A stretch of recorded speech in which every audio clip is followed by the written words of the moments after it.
은혜 받을 하나님의 말씀은 시편 60편 1절에서 12절까지의 말씀입니다. 시편 60편 1절에서 끝절까지의 말씀 찾으셨으면 교독합니다. 제가 먼저 읽습니다. 하나님이여 주께서 우리를 버려 흩으셨고 분노하셨사오나 지금은 우리를 회복시키소서. 주께서 땅을 진동시키사 갈라지게 하사오니 그 틈을 비우소서. 땅이 영원하리이다. 주께서 주의 백성에게 어려움을 보이시고 비척거리게 하는 포도주를 우리에게 마시었나이다. 주를 경외하는 자에게 뼈를 주시고 진리를 위하여 달게 하셨나이다. 주의 사랑하는 자를 건지시기 위하여 우리에게 응답하사 오른손으로 구원하소서. 하나님 그 거룩하심으로 말씀하시되 내가 뛰놀리라. 내가 내게 가나며 소저자기를 증명하리라. 기라시 내 것이요 므낫세도 내 것이며 에브라임은 내 머리의 보호자요 유다는 내 홀이며 모압은 내 영혼이라 했는데 이는 시드니라. 블레셋아 나를 인하여 예비라 하셨도다. 누가 나를 이끌어 견고한 성에 들이며 누가 나를 에돔에 인도할꼬. 하나님이여 주께서 우리를 버리지 아니하셨나이까. 하나님이여 주께서 우리 교회와를 대나가지 아니하셨나이까. 우리를 도와 대적을 치게 하소서. 사람이 구원은 헛됨이니이다. 우리가 하나님을 의지하고 영광이 행하리니 너는 우리의 대적을 밟으시자. 아멘. 이 말씀으로 하나님을 경외하면 이런 제목으로 말씀을 나누겠습니다. 전쟁의 승패는 하나님께 있습니다. 전쟁은 하나님이 하시는 겁니다. 그런데 하나님을 의지하지 아니하고 자기 힘을 의지하거나 자기 군사력을 의지하면 망하게 되어 있는 것이 성경에서 가르치주는 교훈입니다. 그래서 다윗은 일시적인 전쟁의 패배를 잊고 나서 이제 하나님을 더욱 의지하며 경외하는 모습을 보여주고 있습니다.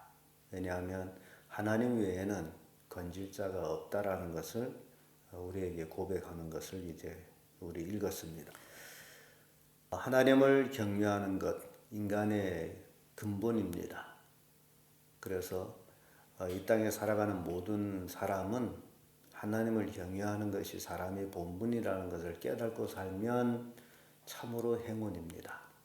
그런데 하나님을 경외하지 아니하고 자기 힘을 의지하거나 자기 머리 지혜를 의지한다면 패방하게 되어 있다라는 것을 보여주는데요. 오늘 본문의 말씀을 통해 가지고 하나님을 경외하며 어떤 일들이 일어날까? 그 첫째가 하나님이 모든 것을 회복해 주신다라는 겁니다.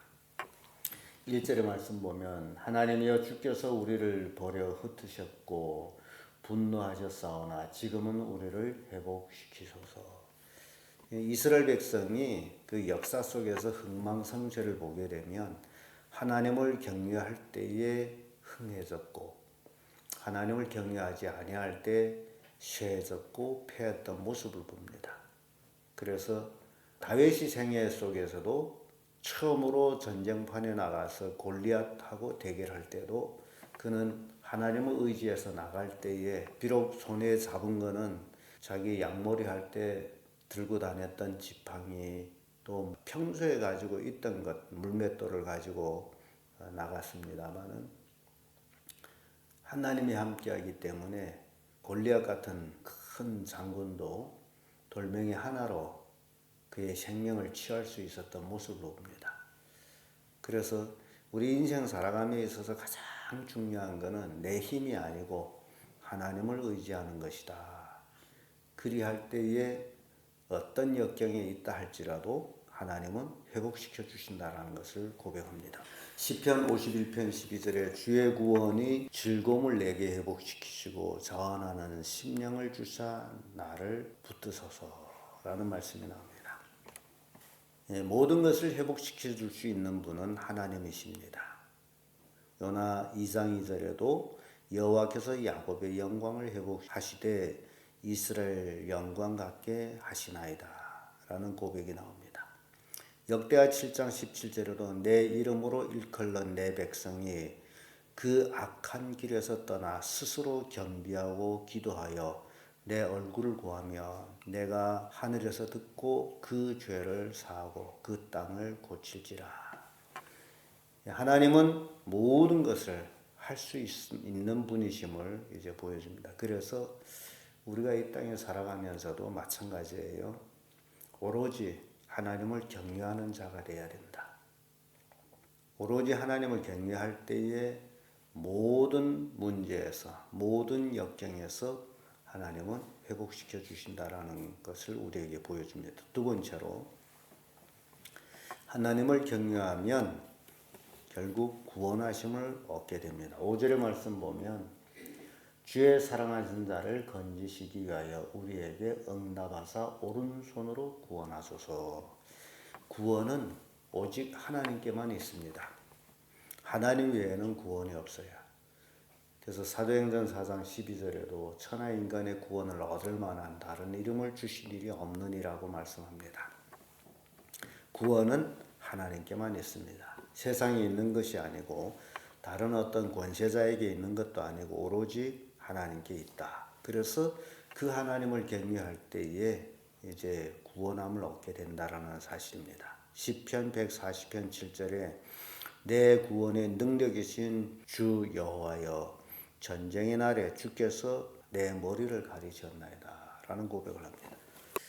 그 2차 대전 때에 가장 피해를 많이 본 종족이 바로 유태인들이었습니다. 히틀러에게 600만 명이라는 유태인들이 대학살을 당합니다. 이거는 인류 역사상의 전후무후한 사건입니다. 그렇게 대학살을 받는 유태인들이 그러면서도 자기들이 하나님을 의존하고 있는 모습 봅니다. 그들이 유대인이 아니라고 속이게 할 수도 있고 유대인 옷을 벗어버리고 이방인들 옷을 입고 그렇게 살 수 있음에도 불구하고 그들은 그렇게 죽어가면서도 자신이 유대인임을 속이지 않고 있는 모습을 봅니다. 그래서 그런 그 유대인들이 강한 그 민족 자부심 또는 하나님의 구원하심을 바라는 그런 모습이 오늘날 우리 기독교인들이 배워야 될 모습입니다. 오늘날 정치계에는 어디에 먹을 것이 있고 어디에 안정감이 있으면 모든 것을 다 버리고 거기가 붙는 그런 모습들이 정치계에서 보여지는데요. 오늘날 우리 그리스도인들이 그런 철새 같은 신앙인으로 살면 안 된다라는 거예요. 오로지 하나님만 의지하는 삶을 살. 구원은 하나님께 있는 것이지 세상 그 어떤 권력자에게 있는 것이 아니다. 그래서 하나님 붙들고 살아가는, 그래서 하나님을 경외하는 삶을 사는 것이 오늘날 그리스도인의 삶이라는 겁니다. 창세기 49장 10절에 홀이 유다를 떠나지 아니하며, 홀이 유다를 떠나지 않아. 하나님께서는 유다에게 왕권을 주셨습니다. 그래서 홀이 유다를 떠나지 아니하며 치리자의 지팡이가 그 발 사이에서 떠나지 아니하시기를 실로가 오시기까지 미치리라 라는 그런 고백을 보면서 하나님의 구원의 역사, 홀이 유다를 떠나지 않는다라고 했을 때에 신약 성경에 실로가 오기까지, 예수 그리스도가 오기까지 쭉 이어지는 것을 보여줍니다. 그래서 구원은 오직 하나님께 있다라는 것을 우리에게 보여주고 있어요. 끝으로 하나님을 경외하게 되면 하나님께서 용명을 주십니다. 12절의 말씀을 보면 우리가 하나님을 의지하고 용감히 행하리니 저는 우리의 대적을 밟으실 자이시니로다. 하나님만이 대적을 밟아옵신다라는 것이죠.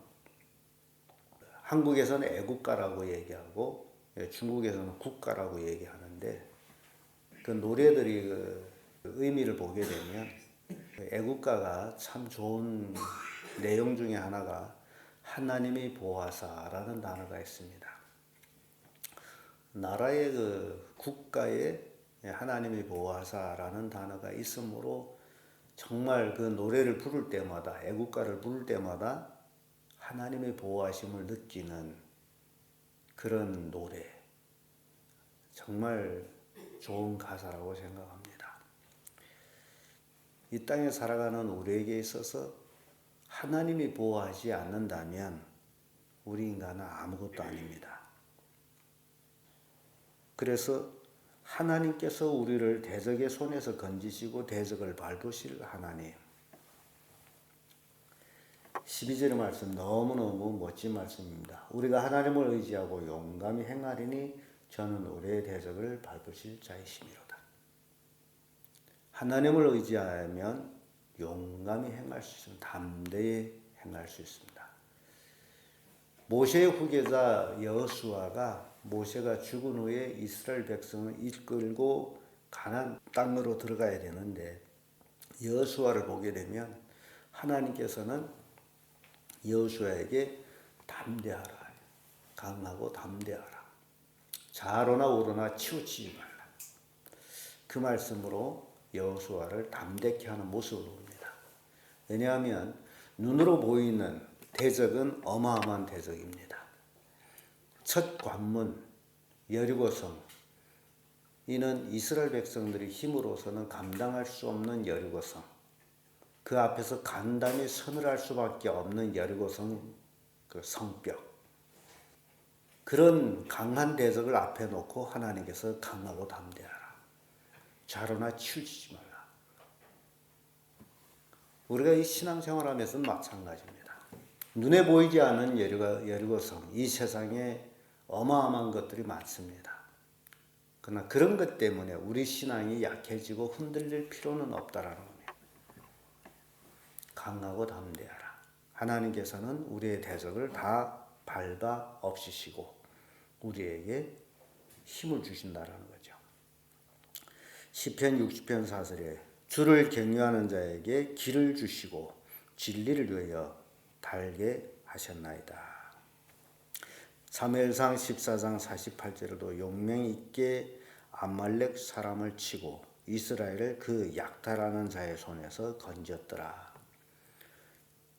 하나님을 경외하는 자는 모든 대적과의 싸움에서 승리하게 되어 있습니다.